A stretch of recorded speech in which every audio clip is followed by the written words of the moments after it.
Is everyone doing? कैसा हाल है आप सब बच्चों का? आई होप मेरे सारे बच्चे बहुत ही अच्छे से सेफ्टी से घर पे हैं और सारे लोग अपना और अपने मम्मी पापा, अपने घर वालों का, अपने सारे लव्ड वंस का बहुत ध्यान रख रहे हैं. Guys, it's a very difficult time. Please be home, be safe and take care of your loved ones. How was the previous session? Did it help you guys?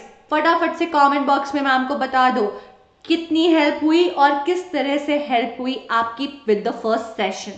I am sure it did add some value to your learning, and we have come with more and more information and help in terms of writing answers for you with the second session in the NCERT series, where we're going to discuss the solution for NCERT questions. Yay! As I said, I have told before also कि ये बहुत सारे बच्चों के लिए एक pain point था कि मैम आंसर कैसे लिखना है, क्या लिखना है, कहाँ पे क्या बोले, ये क्वेश्चन क्या पूछ रहा है, ये एनसीईआरटी में है, मैं ज़्यादा अच्छे मार्क्स कैसे करूँ, गेन करूँ, मैं कौन सा रेफरेंस बुक यूज़ करूँ. कुछ की भी ज़रूरत नहीं है.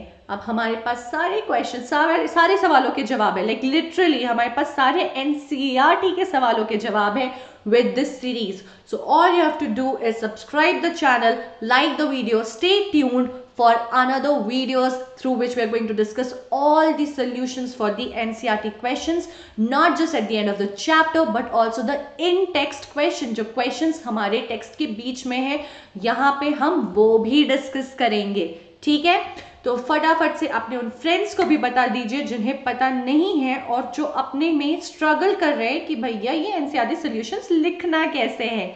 Okay guys, so today we are going to discuss again questions from page number 50 only on like questions of the chapter nationalism in India. जैसे मैंने आपको पहले सेशन में भी बताया था, हम nationalism in India से शुरू इसलिए कर रहे हैं क्योंकि हमने पैरेलली अभी ये हिस्ट्री का चैप्टर किया है.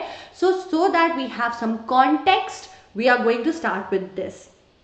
अगर आपको लग रहा है मैम मुझे तो ये सवाल ही समझ नहीं आ रहा है जो कि होने वाला है, अगर आपने वो वीडियोस नहीं देखे हैं तो यहीं पे इस वीडियो को पॉज करो, फटाफट जाओ उमंग सीरीज में नेशनलिज्म इन इंडिया के सारे वीडियोस देख करके will come back to the questions and then look at the solutions, then it will make sense to you. ठीक है, so guys, today we are going to discuss questions on page number 50. Write in brief 1D and then discuss के under question number 2 and 1. Okay, so let's get started. Our very first question. Why Gandhiji decided to withdraw the non-cooperation movement? जैसा कि मैंने कहा, कुछ लोगों को confusion हो रहा होगा कि मैम ये नॉन कॉपरेशन मूवमेंट था क्या और विड्रॉ क्यों कर रहे थे. आपको इन सब का जवाब डिटेल में मिलेगा हमारी उमंग सीरीज नेशनलिज्म इन इंडिया पे जो बने हुए वीडियोस हैं उन सेशंस में. प्लीज बच्चे वहां जाओ, अगर आपको नहीं पता है या आप भूल गए हो तो वो वीडियो वापस देख लो, या पहली बार देख रहे हो तो देख करके आओ. Only then these questions will make sense to you. ठीक है, meanwhile let's get started. So non-cooperation movement क्या था, ये मूवमेंट गांधी जी ने क्यों लॉन्च किया था. So the idea of Swaraj was there in Gandhi ji's head which was कि हम एक अपना राज बनाएंगे जो इंडिपेंडेंट होगा इन ब्रिटिशर्स से. स्वराज, स्वतंत्र राज, अपना राज, independent India without any Britishers. पर इसके लिए उन्होंने क्या रियलाइज किया, उन्होंने अपनी किताब में ये लिखा भी था कि जो लोग हैं, जो ब्रिटिशर्स हैं, वो यहाँ इंडिया में इतने साल तक इसलिए टिक पाए हैं क्योंकि उन्हें किसका कॉपरेशन मिल रहा है, इंडियंस का. अंदर से हेल्प मिल रही है, इसलिए तो बाहर के लोग रह पा रहे हैं. तो सबसे पहले क्या कट करना होगा, अंदर वाली हेल्प को कट करना होगा. और ऐसा करने के बाद एक साल भी ये ब्रिटिशर्स यहाँ टिक नहीं पाएंगे. इस वजह से नॉन कॉपरेशन मूवमेंट स्टार्ट हुआ, जहां पे लोगों ने गिव अप करना स्टार्ट कर दिया हर एक ब्रिटिश सर्विसेज को, गुड्स को, बॉयकॉट कर दिया सब कुछ जो उनकी तरफ से था, ताकि उन्हें बहुत बहुत परेशानी हो. लेकिन ये मूवमेंट तो अच्छा होना चाहिए था. प्रॉब्लम क्यों हो गई, क्योंकि यहाँ पे जितने भी ग्रुप्स थे, हर एक ग्रुप जो भी इसका हिस्सा बन करके आए, whoever was participating, whoever was a part of the non-cooperation movement was not really ready for it because their interpretation, जो उनका आइडिया था स्वराज का, हर एक ग्रुप के लिए डिफरेंट था. क्यों, क्योंकि हर एक ग्रुप के लिए फ्रीडम का मतलब डिफरेंट था. इस वजह से वो लोग अलग अलग तरह से अप्रोच करने लगे, जिसकी वजह से जो मेन एसेंस था नॉन कॉपरेशन मूवमेंट का, which was to have a completely non violent approach towards the movement, got destroyed. और इस वजह से अल्टीमेटली जब चौरी चौरा गोरखपुर के पास वो इंसिडेंट हुआ जहां कई सारे लोग मारे गए, and this movement only become a face of violence, Gandhi ji ने 1922 फरवरी में डिसाइड किया कि वो इस मूवमेंट को विड्रॉ कर लेंगे, क्योंकि लोग अभी मास स्ट्रगल के लिए तैयार नहीं हैं। तो हमें एक बैकग्राउंड मिल गया इस नॉन कॉपरेशन मूवमेंट का, हमें एक आइडिया मिल गया, हमें ये सब पता है। Now we have to see how can we frame this answer. So in February 1922, Gandhiji decided to withdraw the non-cooperation movement due to the following reasons. The movement turned violent at Chauri Chaura in Gorakhpur. A peaceful demonstration in a bazaar turned into a violent clash in which more than 20 policemen were killed. Industrialists, workers, peasants, etc. interpreted the term Swaraj in their own way. At many places, people used force to oppose the British rule in India. Therefore, Gandhiji felt that the Satyagrahis needed to be properly trained before they would be ready for mass struggle. इसलिए उन्होंने ये movement withdraw कर ली. What is meant by the idea of Satyagrah? तो सत्याग्रह क्या है? सत्याग्रह was a novel idea that Gandhi ji came up with, और इसका success वो ऑलरेडी साउथ अफ्रीका में देख करके आए थे, और वो वहां से अपना ये वेपन रेडी करके लाए थे. You remember right, we discuss that he was this hero who came up with this weapon which was already used and was found to be successful in South Africa, right. और ये weapon था क्या? So according to Satyagraha, Gandhi ji ने ये बोला था कि जब आपकी आइडियाज एब्सोल्युटली ट्रूथफुल है, तो oppressor will ultimately have to give up on the torture, on the injustice that he is doing on the people he is oppressing. If you are truthful, and if you're truthful, तो आपको violence की भी जरूरत नहीं है. Just by being absolutely non-violent, you can win the other person, you can win over the other person. And that was the idea of Satyagraha with which he came back to India. So Satyagraha was a novel method of mass agitation. The idea of Satyagraha was emphasized upon the power of truth and the need to search for truth. It suggested that if the cause was true and if the struggle was against injustice, then physical force was not necessary to fight the oppressor. It is through non-violent methods Satyagraha could appeal the conscience of the oppressor by the power of truth, which was bound to win. Okay, which brings us to the last question of the session. List all the different social groups which joined the non-cooperation movement of 1921. Then choose any three and write about their hopes and struggles to show why they joined the movement.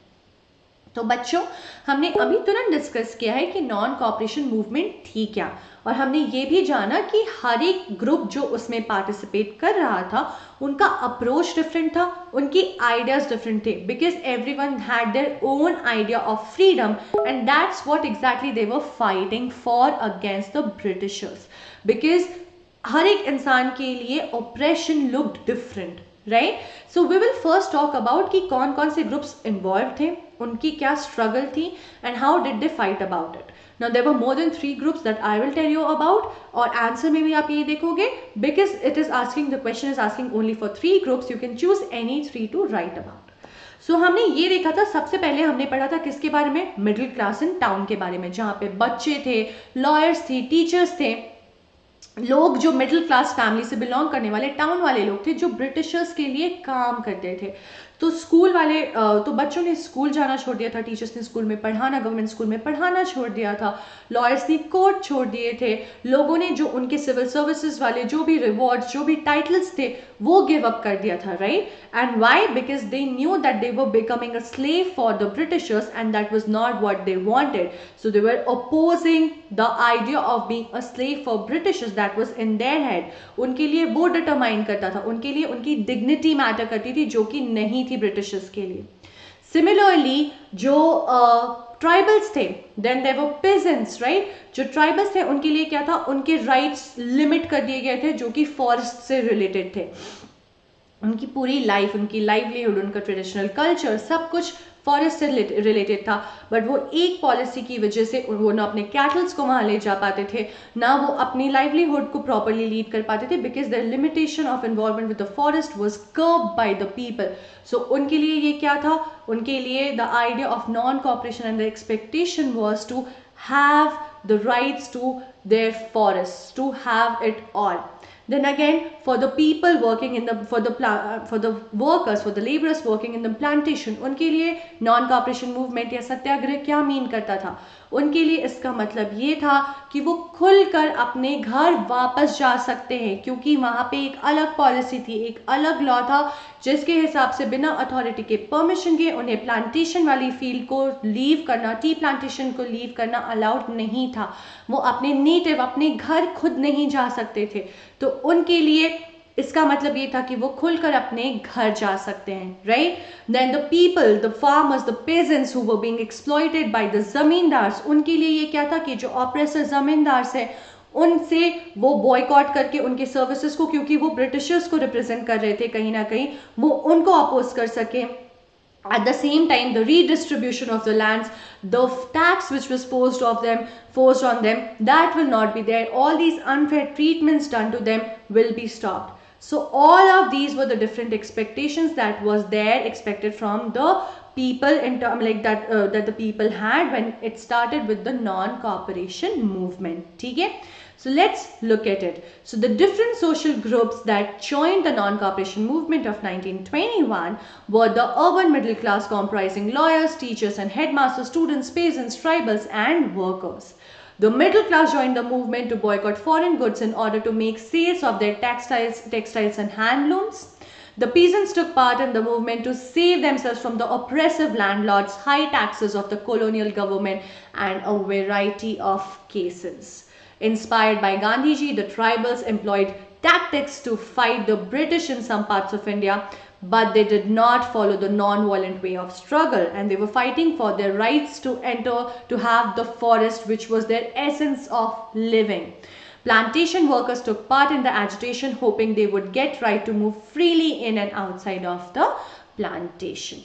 So this is it for today's session, guys. We looked at 3 more questions. Stay tuned because we are going to come with more questions from this chapter. We still have few more questions left from the exercise that is at the end of the chapter, and then we will have more sessions for the in-text questions as well.